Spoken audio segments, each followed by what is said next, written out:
The San Jose Secret. What they found beneath the gold. November 27, 2015.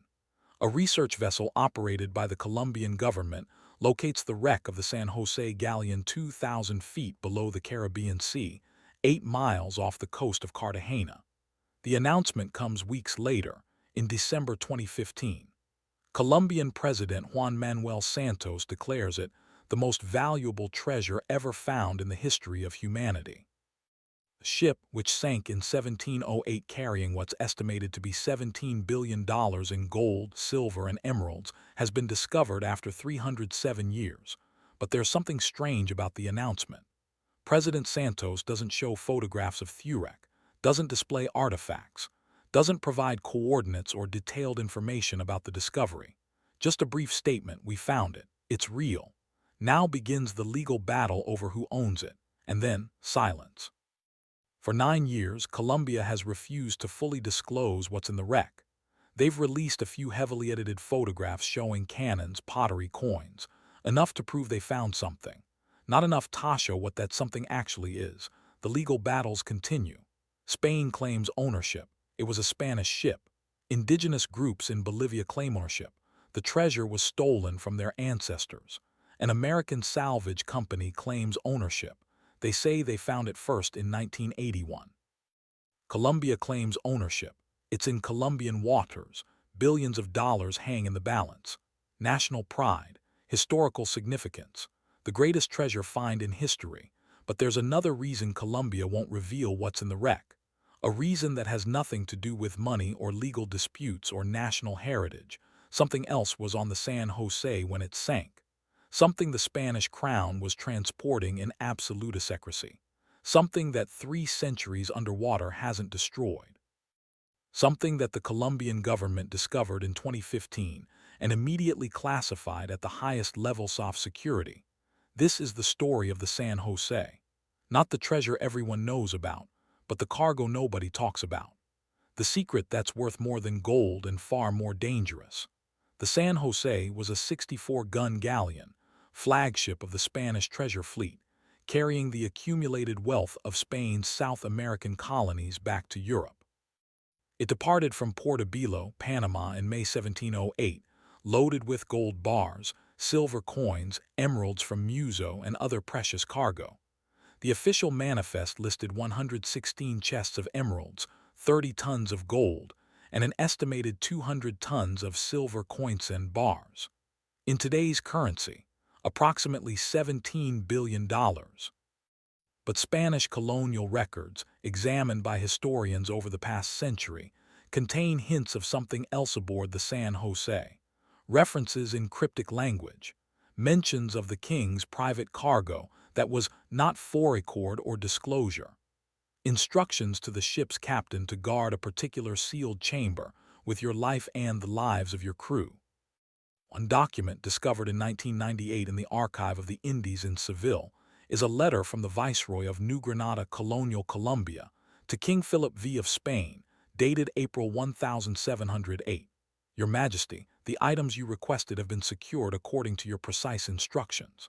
They are sealed in lead-lined chests placed in the deepest hold of the San Jose, away from the treasure cargo.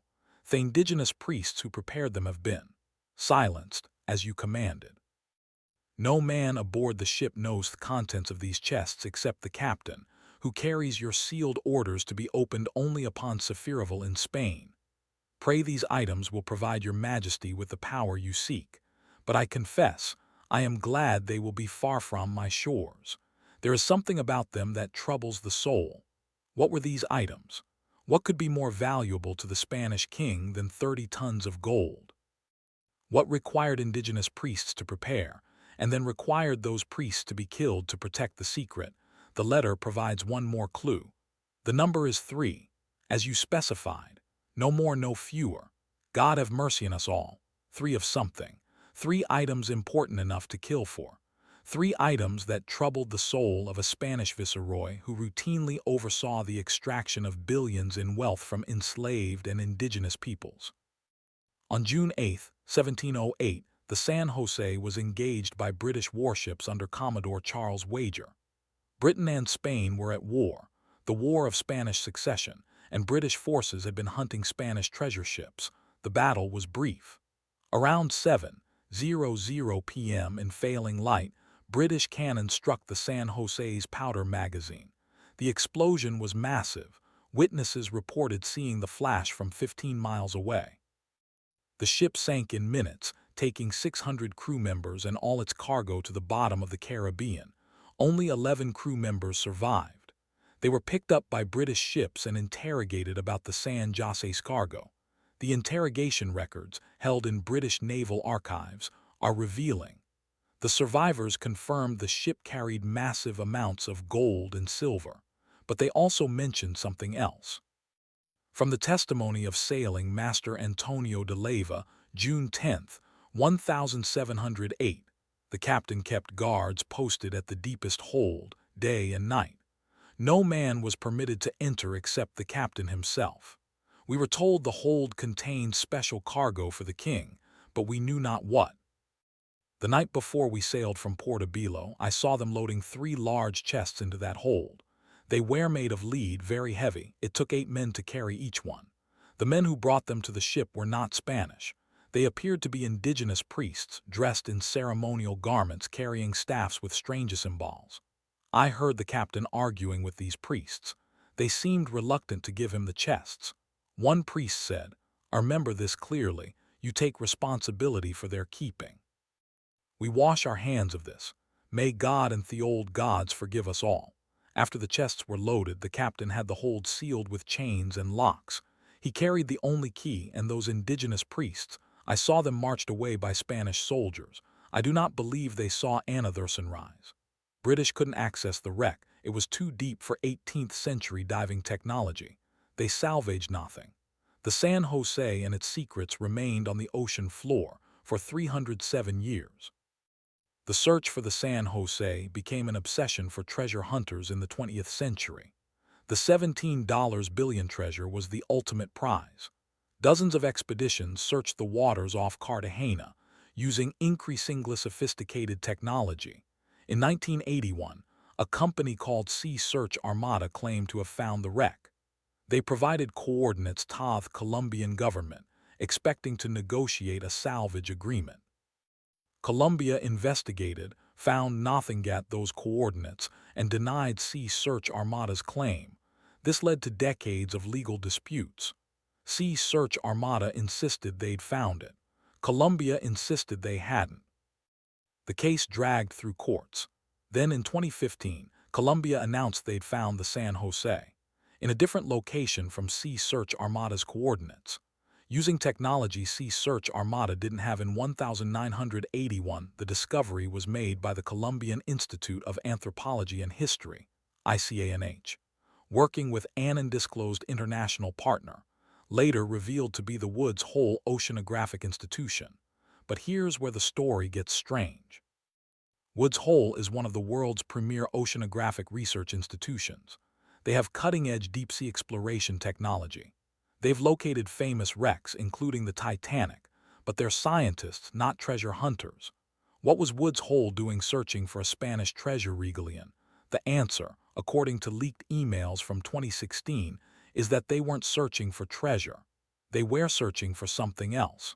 And the San José just happened to be where that something else was located. From a leaked Woods Hole internal email, dated November 2015, confirming target items located in deep cargo hold of wreck identified as San José. Sealed containers intact despite 307 years submersion. Lead lining has preserved contents. As predicted, containers show radioactive signature consistent with pre-Columbian ceremonial materials. Recommend immediate classification of this aspect of discovery. The treasure cargo provides perfect cover story for continued research. Advise Colombian government, do not attempt to raise containers until proper protocols established. Contents may be hazardous. Radioactive signature, pre-Columbian ceremonial materials. What was Woods Hole actually looking for? To understand this, you have to go back to the early 2000s, when archaeologists working in Colombia started finding something unexpected. Evidence that pre-Columbian indigenous cultures had access to radioactive materials. and possibly understood their properties. The evidence came from burial sites of the Muisca people, the indigenous culture that controlled the region around Bogotá before Spanish conquest. The Muisca were famous for their gold work and for the legend of El Dorado. But in 2003, archaeologists excavating a Muisca temple complex found something bizarre: a burial chamber lined with lead. Inside the chamber were ceremonial objects showing signs of radiation exposure, darkened metal, degraded organic materials, patterns consistent with long-term low-level radiation. Analysis of the materials suggested they'd been exposed to radiation from a source containing uranium or thorium. But there are no natural uranium deposits in that region of Colombia. Where did the radiation come from? Further excavations found more lead-lined chambers, more ceremonial objects showing radiation exposure, and most remarkably, fragments of what appeared to be processed ore. Not natural uranium ore, but material that had been refined, concentrated. This should be impossible. Uranium refining requires sophisticated chemistry and metallurgy that pre-Columbian cultures supposedly didn't possess, but the evidence was undeniable. Somehow, the Muisca had access to refined radioactive material, and they used it in religious ceremonies, storing it in lead-lined chambers, handling it with what appeared to be ritual protocols designed to limit exposure. Dr. Ana Maria Gomez, the archaeologist who discovered the first lead-lined chamber, published a controversial paper in 2005 titled Evidence of Pre-Columbian Nuclear Knowledge in Muisca Religious Practices. The paper was immediately attacked by mainstream archaeologists as pseudoscience. Gomez was accused of contaminating her samples, of misinterpreting natural radiation, of promoting ancient astronaut theories, but Gomez defended her findings. She had documented everything meticulously. The radiation wasn't contamination. It was original to the artifacts, dating to pre-conquest times. The lead lining wasn't coincidental. It showed deliberate design for radiation shielding. Someone in pre-Columbian Colombia understood radiation, and they were using it for something.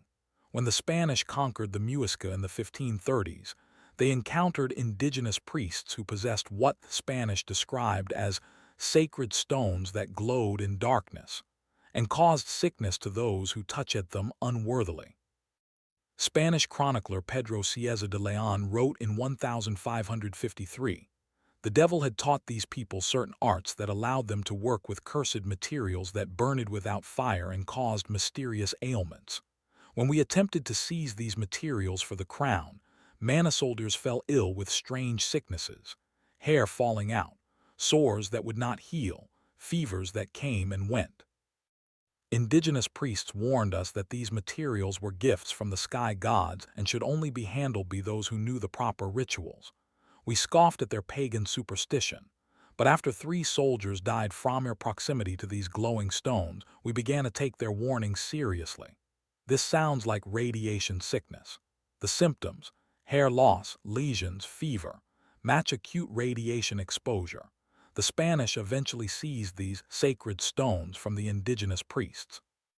The Viceroy of New Granada sent them to Spain in the early 1700s, responding to a specific request from King Philip V. Why did the king want radioactive materials from Colombia? What did he plan to do with them? The answer may lie in the timing. This was the early 18th century, the dawn of the Age of Enlightenment.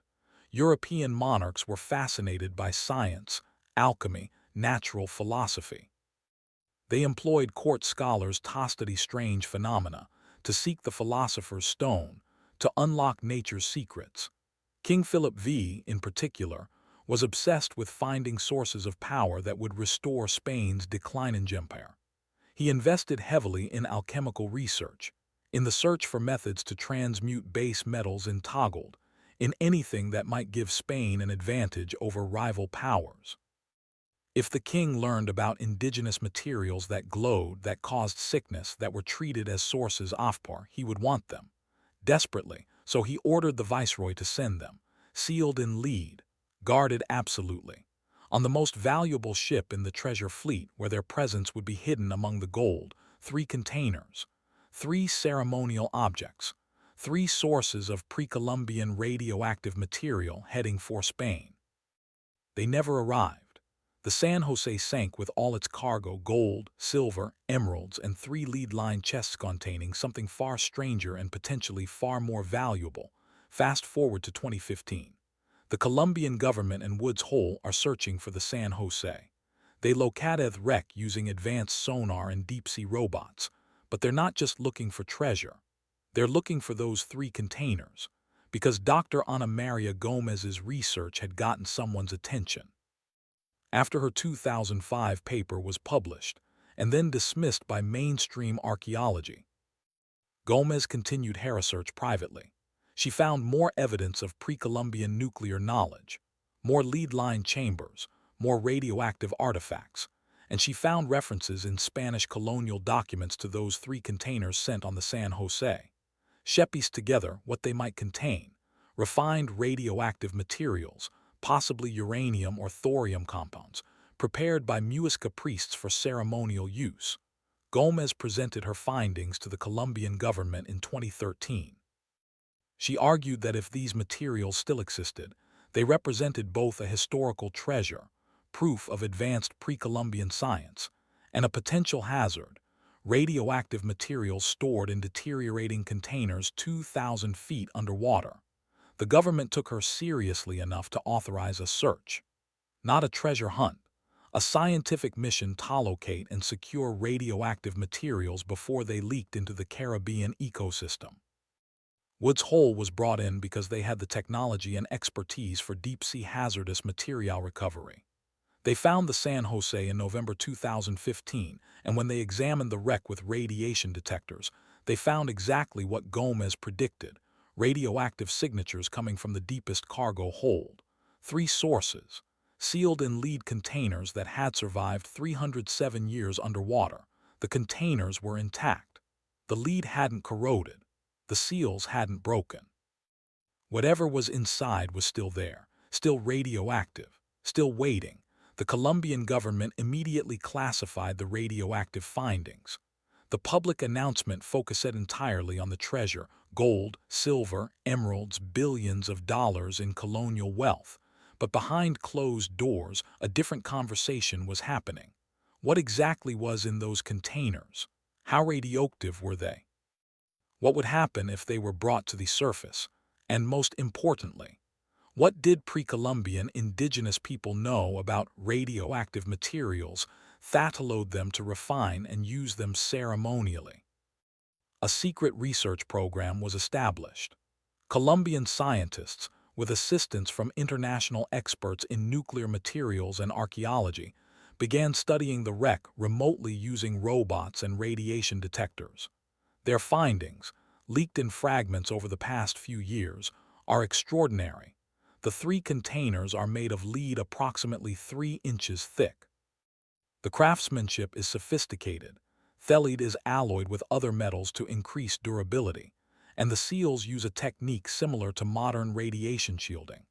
The radiation signatures suggest the containers hold compounds of uranium-235 or thorium-232, possibly processed to higher concentrations than naturally occurs.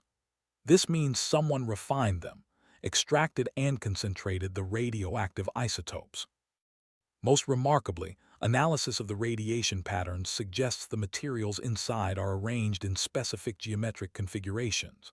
Not random chunks of ore, but carefully shaped objects, ceremonial items, possibly sacred stones that glowed in darkness described by Spanish chroniclers.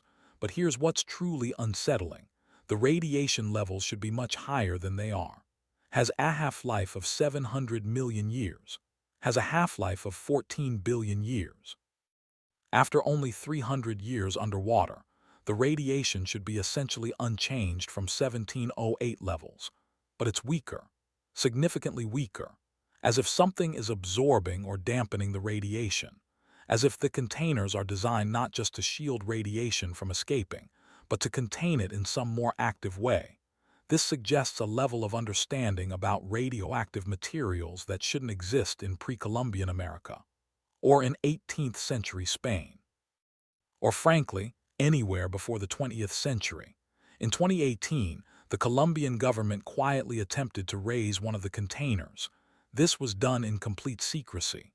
No media coverage, no public announcement, just a specialized deep-sea recovery operation using a remotely operated vehicle equipped with radiation shielding and fail-safe protocols. The operation failed, not because of technical problems with the recovery equipment, but because when the ROV attempted to grasp the container, something happened. From a leaked Colombian Navy report dated August 2018, at 14:37 hours, ROV established contact with Container 1. Radiation sensors showed immediate spike.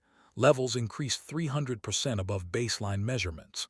At 14:38 hours, ROV mechanical systems began experiencing unexplained malfunctions. Communication became erratic. Video feeds showed visual distortions. ROV operators reported feeling disoriented, nauseous. At 14:39 hours, all systems aboard ROV failed simultaneously. Complete loss of power and communication. Surface vessel instruments also affected. Compass readings spinning, electrical systems fluctuating, crew members reporting headaches and vertigo. At 14:42 hours, ROV tether was cut as emergency protocol. ROV abandoned on seafloor. At 14:45 hours, radiation levels at surface returned to normal. All symptoms among crew resolved within minutes. Conclusion: Container 1 appears to generate electromagnetic field when disturbed. Field affects electronics and potentially biological systems. Recommend no further direct contact attempts until field properties better understood. Colombian government has not attempted to raise the container since, so the San José remains 2,000 feet underwater off the coast of Cartagena. The treasure is still there, $17 billion in gold, silver, and emeralds. The legal battles continue over who owns it, but the 3 containers in the deep hold are the real reason Colombia won't allow salvage operations. Not because they don't want to share the treasure, but because they don't know what will happen if those containers are brought to the surface.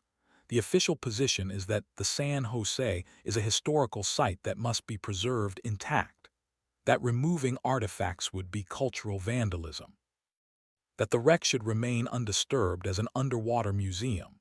But the real position, known only to a small group of Colombian officials and scientists, is that the San José contains materials we don't understand, created by a culture we underestimated, being transported for purpose we can only guess at.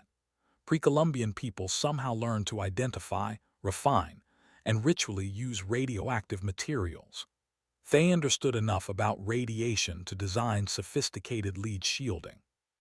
They created ceremonial objects that still emit strange electromagnetic effects after 3 centuries underwater. The Spanish conquistadors recognized these materials as sources of power and tried to transport them to Europe for the king's alchemical experiments. The ship sank. The materials remained sealed, undisturbed for 307 years, and now we've found them, but we can't safely recover them. Can't study them without risking exposure to radiation and unknown electromagnetic effects. Can't even talk about them publicly without raising questions we can't answer about pre-Columbian technology, about what the Spanish knew and suppressed, about what's still down there waiting. In January 2025, Colombia passed a new law declaring the San José wreck site a protected maritime grave and archaeological sanctuary. Any attempt to salvage materials from the wreck is now a criminal offense, punishable by up to 20 years in prison. The law was framed as protecting cultural heritage and respecting the 600 crew members who died when the ship sank. But buried in the law's technical annexes is a clause that's easy to miss. Any materials demonstrating radioactive signature or anomalous electromagnetic properties are classified as national security items and may not be recovered, transported, or studied without express authorization from the National Nuclear Council. National Nuclear Council is a body that didn't exist until this law created it. Its members are classified. Its meeting minutes are classified. Its very existence is barely acknowledged in public documents, but it exists because Colombia needs an official mechanism to control access to the 3 containers on the San José, to prevent anyone, treasure hunters, foreign governments, scientific researchers, from attempting to raise materials that we don't understand and can't safely handle. The treasure will stay underwater, not for legal reasons, though those are convenient cover, but because the real treasure, those 3 lead-line containers, is too dangerous to recover. There's one final detail that suggests how serious this situation is. In November 2024, satellite imagery showed unusual activity near the San José wreck site. A research vessel, not registered to any known salvage company or academic institution, spent 3 days positioned directly above the wreck. The vessel was tracked by maritime authorities. When contacted, it identified itself as conducting private oceanographic research and refused to provide further details. After 3 days, the vessel departed. No explanation, no public reports of what they were doing.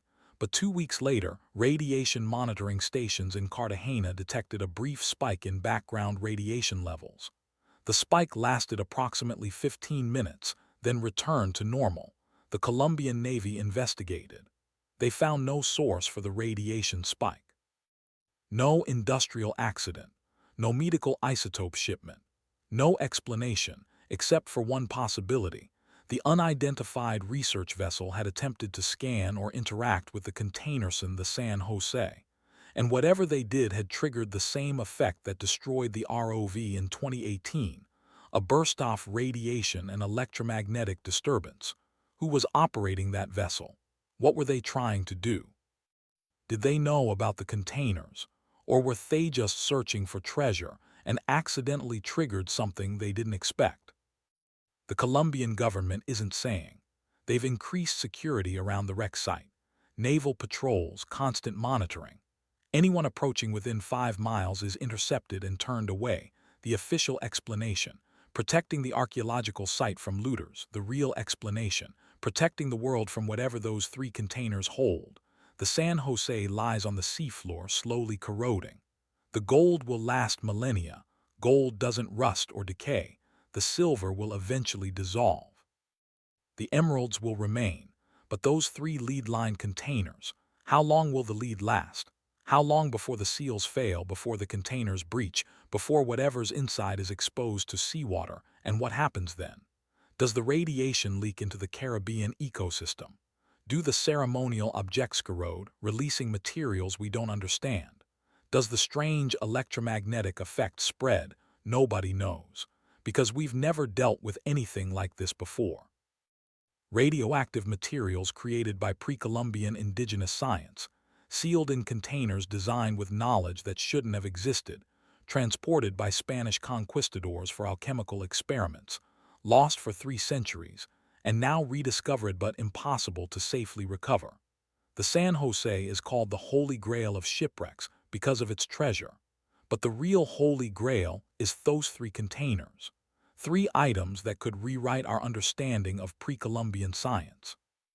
That could prove indigenous peoples possessed advanced knowledge erased by conquest.